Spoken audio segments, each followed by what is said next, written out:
Now, if you've watched this show over the year, we've talked a lot about the House races coming up in 2018. And one of our favorites is actually here in Marshall County, where two people are running that neither have held office before, but are running against each other. This is Chris Freeland. He's running as a Republican, and Linda Story Edwards running as a Democrat. Now, first of all, here's what's unique. They'll be on camera together. Most candidates wouldn't do that. But second, they actually knew each other because Chris once had kindergarten with Linda as his teacher. You've probably heard us talk about that story. So I want to start with this. Neither of you have run for office before. Am I correct about that? Well, I was on the Benton City Council for it. On the Benton City Council. But Will Coursey was the legislator here for a long time. Tell me why you each decided to run. I'll start with you. Well, I decided to run because of the darkness that's in our state at the moment. The teacher and state worker pensions, that really attracted my attention. And of course, the right to work and prevailing wage. That's what got me started. And you're one of, I think, 35 teachers or former teachers running across the state this fall. Now, what about you, Chris? What made you decide to do it? Well, just the opportunity for this area. We need some new jobs. We need some better jobs for this area, and our kids are going off to school and they're not coming back. They're going off to other areas, and we just need to have some opportunities for these kids to be able to stay here.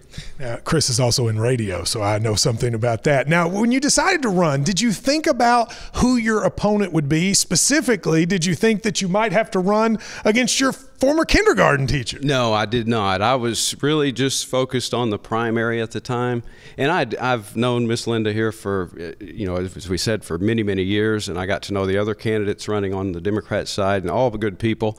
But at that time, I was just focused on the primary, so it wasn't until a few days after the primary was over that I even really thought about it.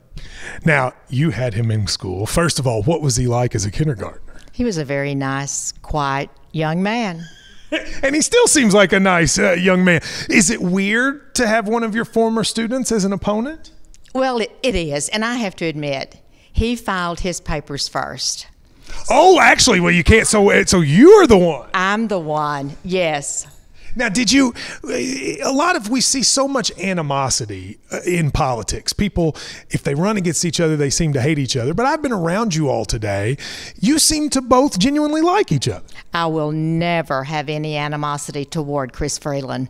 My issues will be strictly the issues that the people are fighting for, the things they want.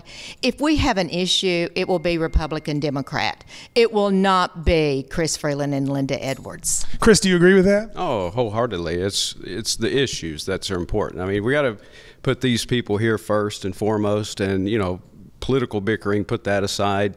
And, as Linda said, we'll have differences on our issues, on how we think is best to solve these problems. But as far as getting along and respecting each other, of course. Well, so when I first heard this story, I thought, well, that's really strange.